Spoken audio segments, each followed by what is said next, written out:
Welcome back to Conflicts of Interest. This is episode 582. I'm the host of the show, Kyle Lanslone. Be sure to share out the show. We got a lot to talk about today. It's hosted at the Libertarian Institute. We repost the show on the blog at antiwar.com, and it's up anywhere you can listen to audio podcasts, video version at YouTube, Rumble, and Odysee, and follow me on Twitter at @KyleAnslone_. All right, let's get into the news. First story up here. Senate passes $95 billion foreign military aid bill, and Joe Biden has now signed this into law. So on Tuesday night, the Senate passed a $95 billion spending bill that includes military aid for Ukraine, Israel, and Taiwan on a vote of 79 to 18. The bill already passed through the House and now heads to President Biden's desk for his signature. Earlier in the day, the Senate rejected an effort by some senators to add amendments to the legislation in a vote of 48 to 50. The legislation, which also includes a provision that could ban TikTok, was passed through the House as four separate bills, but was combined into one in the Senate, which I wasn't sure that they could actually do that without an amendment that would kick it back to the House. So that was a pretty interesting political move, and there are quite a few different things that happened here. My boss at antiwar.com, Eric Garris, has been following this stuff for a long time. Of course, antiwar.com has been run by Eric for, I think, nearly 3 decades now, but he's been in the political game far longer than that. And he pointed out that Congress was doing several very unique things here as far as how they distributed up the time as to who gets to debate and who would get to make what points, the amount of amendments that were allowed in the House. And really, this whole process was steamrolled to prevent any dissent and to make it go as quickly as possible once House Speaker Mike Johnson decided he was going to pass this $95 billion in aid in 3 separate bills and add on a bill that would ban TikTok and allow the U.S. to seize Russian assets. So the legislation includes $61 billion for the proxy war in Ukraine, much of which will go to U.S. weapons makers to replenish U.S. stockpiles. Remember, there's a massive backlog, our backup in the U.S. arms stockpiles after we sent so many weapons to Ukraine. The Defense Department, the Pentagon, was actually running a deficit on its procurement and needed more money. I think like $10 billion to procure all the weapons it needed. So my guess is some will go to this, and that will be of the Ukraine and the Israel aid. But much of it will be spent on weapons, or just direct cash payments that will end up going to Ukraine. It includes over $9 billion in economic aid in the form of repayable loans, but Ukraine is not actually expected to pay it back. Another provision will authorize the U.S. to sell off frozen Russian assets, which could be used to pay back the loans. And then the Biden administration will also be able to just outright cancel the debt, or I guess any president. The bill also includes $26 billion to support Israel. About $9 billion will go to humanitarian aid in Gaza and other places, while the remaining $17 billion will go towards military aid to support the slaughter of Palestinians in Gaza and replenish their air defenses. This aid is on top of the $3.8 billion in military assistance that Israel receives from the U.S. every year. So that means the U.S. aid to Israel in this calendar year will exceed $20 billion. That's the military aid. And then the additional $9 billion that Americans are apparently spending to rebuild the destruction done by Israel in Gaza. Now, I have a lot of questions about that aid and potentially what it could go towards. And the concern, I think, would be that the U.S. would repurpose this aid to help the Israelis resettle the Palestinians elsewhere. We know that this is an idea that has been floated and talked about in the upper ranks of the Israeli government. So another $8 billion will go towards military aid for Taiwan and other spending in the Indo-Pacific region to prepare for a future war with China. It includes $1.9 billion to replenish weapons sent to Taiwan and regional coastal countries, and $2 billion in foreign military financing, a State Department program that gives foreign governments money to purchase U.S. weapons. Over $3.3 billion will go towards submarine infrastructure in the region, and I think that it has a lot to do with the AUKUS agreement. The Australia, UK, US trilateral pact that was signed a few years ago, where the U.S. is going to help Australia build nuclear-powered submarines. You know that this is getting a whole lot of funding because they're running quite a few commercials, and they're even sponsoring a car in NASCAR. So the massive spending on foreign military aid was put forward by House Speaker Mike Johnson, who previously killed a deal that would have included similar foreign military spending and billions for border security and changes to migrant policies, which, when the Republicans started these negotiations in October, was basically their key demand was to get some concessions on the the immigration issue, and they essentially got nothing. So Senate Majority Leader Chuck Schumer hailed the bipartisan cooperation in remarks to the Senate floor, but basically was just taking a huge victory lap and spitting on Republicans. Today's outcome yet confirms another thing we've stressed from the beginning of this Congress. In a divided government, the only way to ever get things done is bipartisanship. I thank Leader McConnell, as I've mentioned here, working hand in hand with us, not letting partisanship get in the way. I thank Speaker Johnson, who rose to the occasion, in his own words, that he had to do the right thing despite an enormous political pressure on him. I think Schumer also said, look at Joe Biden. He got everything he wanted out of this. And so for people who are saying he's too old, that's something pretty significant. So on Monday, former President Donald Trump defended Johnson's actions and the lack of border measures in the legislation by pointing to the slim Republican majority in the House due to recent resignations. Trump said on Monday, remember, the speakership we're talking about has, we're a majority by one vote, and you can't really get too tough. Look, we all want to be tough guys, and I have a lot of friends, and frankly, I have friends on both sides. If you look at the vote, a lot of good Republicans voted for it, but Mike is in there and he's trying, and some people were disappointed, and a lot of people were very disappointed that nothing happened with the border. I'll straighten out the border. But this was a huge gift, I think, to Biden's re-election prospects. All right, next up here, let's get into one of the particular parts of this bill, the TikTok ban. Biden signs TikTok ban, but campaign will remain on platform. So the same day that President Joe Biden signed a massive foreign military aid bill that includes a provision to ban TikTok for U.S. users, the president's re-election campaign says it will remain on the platform through this year's election. On Wednesday, President Biden signed the $95 billion foreign military aid bill that includes $61 billion for Ukraine, $26 billion for Israel, and billions for Taiwan. The bill also requires ByteDance to divest its Chinese ownership or face a ban in the U.S. And of course, ByteDance is the company that owns TikTok.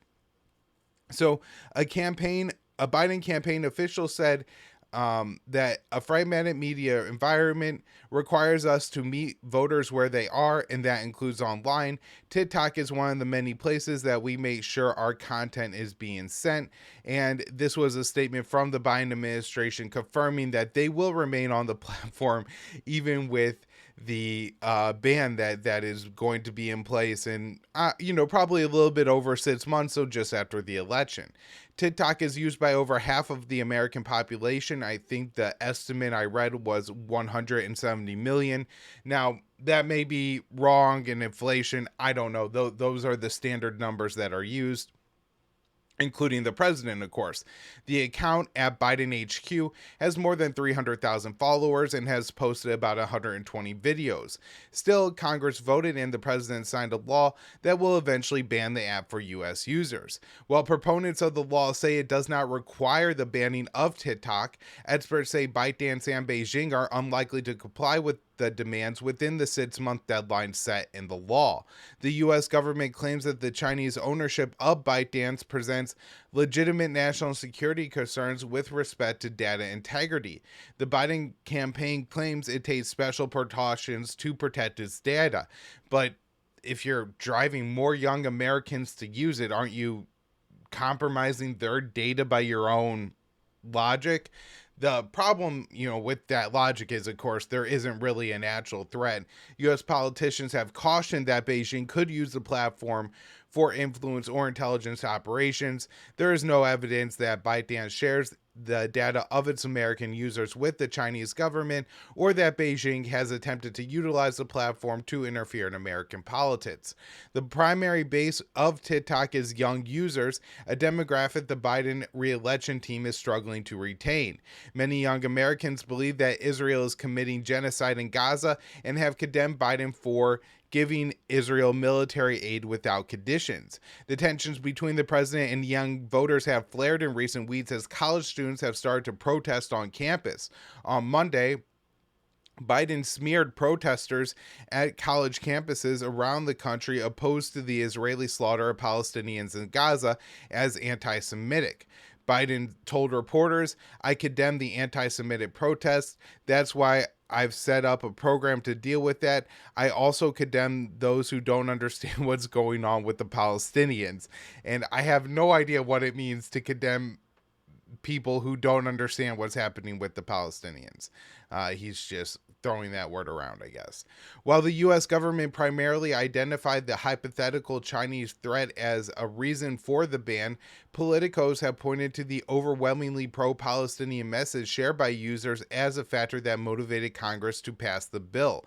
Jacob Hellberg, a member of the Congressional Research and Advisory Panel, called the U.S.-China Economic and Security Review Commission explained it was going slow until October 7th. The attack that day in Israel by Hamas and the ensuing conflict in Gaza became a turning point in the push against TikTok. Hellberg explained people who historically hadn't taken a position on TikTok became concerned with how Israel was portrayed in the videos and what they saw as an increasing anti-Semitic content on the app. And in fact, the ownership of ByteDance was reportedly taken back when this bill resurged at, I think, in February of this year, and they really did not see it coming. You would imagine that ByteDance has a lot of money. They have maybe not a lot of influence in Washington, but would certainly be aware of any legislation involving TikTok gaining momentum or anything like that. And they said they were blindsided. That's how fast this whole thing developed. The author of the TikTok ban bill is Representative Mike Gallagher. He's a Republican from Wisconsin and one of the most outspoken China hawks in Washington, and the chair of the House Subcommittee on China. He explained that the likelihood of the legislation becoming law has sharply increased because he and other members of the committee believed that the platform was exposing users to too much pro-Palestinian content, and that's what he said, of course, before it was passed. So just a little bit more evidence that this had a lot more to do with Israel as far as the reason it passed this time than it does with China, although, a lot of the underlying concern is still about Beijing. All right, moving on here to the war in Ukraine. U.S. secretly armed Ukraine with long-range attack missiles last month. This is really striking. I was surprised that this had been the case. However, it does poke a major hole in something that members of Congress have been saying. So the U.S. confirmed on Wednesday that it had secretly sent the Ukraine long-range Army tactical missile systems, those are ATACMS, last month as part of the $300 million aid package. The long-range ATACMS can be fired from HIMARS rocket launchers and can hit targets up to 190 miles away, a range that marks a significant escalation in U.S. support for Ukraine. Last year, the U.S. secretly shipped an older cluster bomb variant of ATACMS that had a range of about 100 miles. And so, a few things here. One, this is highly provocative, and I think it's very disturbing that the U.S. is increasing its support for Ukraine to such an extent, getting us more and more embroiled in this proxy war in Ukraine without the American people really having a say. Had we known that the Biden administration was already sending Ukraine long-range ATACMS before this bill passed Congress, maybe that would change people's evaluation on how dangerous this war is. Now, another thing is that bill explicitly was going to require the White House to send these munitions to Ukraine, and it's being portrayed as, this will be the turning point. This will be one of those things like the F-16s that are really going to help Ukraine take back territory. But obviously, that hasn't happened. So National Security Advisor Jake Sullivan, a Biden administration official, has said that Ukraine is already using the longer range ATACMS, including in a strike on a Russian base in Crimea. U.S. supported attacks in Crimea or the Russian mainland always risk escalation from Moscow. National Security Advisor Jake Sullivan said a significant number of ATACMS have been sent to Ukraine, but wouldn't specify how many. He said there were on the way as a part of the $1 billion aid package that Biden approved on Wednesday, although the Pentagon didn't list ATACMS when it announced the weapons shipment. And so, if these are already being used on the battlefield and Russia is still taking territory, then it would suggest that they're not quite as effective or important as as the U.S. is suggesting. All right, so next up here, Pentagon announces $1 billion arms package for Ukraine. This is what we talked about in the last story. On Wednesday, the Pentagon announced a new $1 billion arms package to fuel the proxy war in Ukraine after President Biden signed a $95 billion foreign military aid bill into law. The huge package includes air defense munitions, artillery rounds, anti-tank weapons, HIMARS ammunition, Bradley fighting vehicles, small arms and ammunitions, and other types of military equipment. The U.S. will also be sending another batch of the widely banned cluster bombs in the form of 155 millimeter artillery shells, which are notorious for killing and maiming civilians. And so I'm just going to read through the list real quick here, and it's a little bit lengthy. So RIM-7 and AIM-9M missiles for air defense, Stinger anti-aircraft missiles, small arms and additional rounds of small arms ammunition, including 50 caliber rounds to counter unmanned aerial systems. So I guess these are probably the 50 caliber rounds for the Gatling guns that they use as a part of, I think, the CRAM and a couple other of the air defense systems. Additional HIMARS, 155 millimeter artillery rounds, including the cluster variants, 105 millimeter artillery rounds, 60 millimeter mortar rounds, Bradley fighting vehicles, mine resistance ambush protected vehicles, those are MRAPs, high mobility multi-purpose wheeled vehicles, logistical support vehicles, tactical vehicles to tow and tow equipment, tow missiles, Javelin and AT-4 anti-armor systems, precision aerial munitions, airfield support equipment, anti-armor mines, Claymore anti-personnel mines, demolitions munitions for obstacle clearing, night vision devices, spare parts, field equipment, training munitions, maintenance, and other equipment.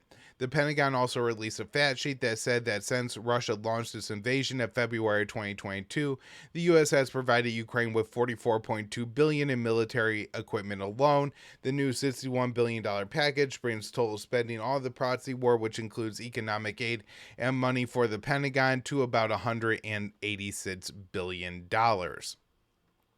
Such a bad deal for the American people and the Ukrainian people.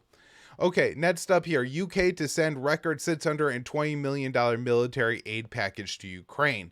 The UK announced its largest ever military package for Ukraine, totaling $620 million or 500 million pounds. Washington is Kiev's most prominent backer. However, as a massive $61 billion Ukraine aid bill continues to work its way through Congress, I wrote this on Tuesday before it was passed, some NATO countries have scraped together aid packages to attempt to keep the Ukrainian military fighting. London unveiled its what they call largest ever single aid package of equipment on Tuesday. According to the UK delegation to NATO, the arms include 1,600 strike and air defense missiles, Storm Shadow missiles, 4 million rounds of ammo, 60 boats, and over 400 vehicles. The defense minister, Grant Shapes, said the aid will help Ukraine to win the war. So this is absolutely delusional. And by the way, this is something I discussed this week with Judge Andrew Napolitano on his show, Judging Freedom. If you didn't check that out already, please head over and watch it. I think I did a pretty good job this week, and I've got some pretty good feedback on that show. So defense The defense minister said this record package of military aid will give President Zelensky and his brave nation more of the kit they need to keep Putin out and restore peace and stability to Europe. The defense minister went on to tout Ukraine's role in the war. The UK was the first the UK's role in Ukraine's war. The UK was the first to provide NLAW missiles, the first to give modern tanks, the first to send long-range missiles. Now we're going even further. We will never let the world forget the existential battle Ukraine is fighting, and with our enduring support, they will win.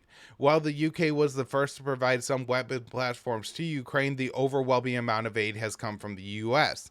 London's largest package, $620 million, is dwarfed by Washington's largest approved shipment, which totaled over $3 billion. Additionally, London has provided $3.7 million in total military assistance to Ukraine, several times smaller than the at least 42, now $44 billion in American military aid. Several European NATO members have shipped weapons to Ukraine over the past several months, as the $61 billion to fund the proxy war in Ukraine has stalled in Congress. However, it appears that deadlock has been and has now been broken, and the Congress or the White House already approved a new aid package for Ukraine. This one's pretty important. Ukraine cuts off consular service for military-aged men abroad. So the Ukrainian Foreign Minister Dmytro Kuleba announced on Tuesday that Ukraine would be cutting off consular services for military-aged men living abroad as a way to pressure them to return home from and fight. How it looks now, a man of conscription age went abroad, showed his state that he does not care about its survival, and then comes and wants to receive services from the state. Kuleba wrote on X, "It's not the way it works. Our country is at war." And so I'm sure some of these people are, maybe Ukrainians who have lived abroad for quite a long time and who are now unable to get these consular services and are going to essentially be forced back to Ukraine, or will then be living illegally wherever they are and potentially deported to Ukraine, where they'll probably be put in an army uniform, thrown on the front lines, and killed. So this, I think, is very concerning, and also reeks of desperation, and suggests that the fight might not be going well for Ukraine if they're resorting to these measures to try to have enough men in uniform to keep fighting the Russians. All right, next up here, this one from Dave DeCamp, antiwar.com, April 23rd. Red Cross says Rafa evacuation not possible as Israel prepares for invasion. And so, this is obvious. This is something that I've been talking about since the start of the war, where the advocates, the supporters of Israel will say, look, yeah, Israel bombed northern Gaza, but before they bombed a specific area, even if it was a large city like Gaza City, even if it was, a massive area with hundreds of thousands of people, the day before they dropped flyers saying that they were going to bomb that area. And on the face of it, people think, oh, so the Palestinians all, put grandma, the dogs, everyone in the car, tied everything important to the roof and left. And obviously, that's not possible, particularly in a war zone that had already been bombed and, cut off from fuel and so many other things. And it takes a long time to move large groups of population, weeks, if not months, when you're talking about 1 million people like a city of Rafa. So it's absolutely no surprise that would not be possible to move the people of Rafa. The other thing that the Red Cross points out is that there's nowhere for them to go. Everything else in the Gaza Strip has been destroyed, and so people could return and try to live in the rubble, but this doesn't really solve the problem of they're going to be facing famine conditions and life is going to be absolutely horrific.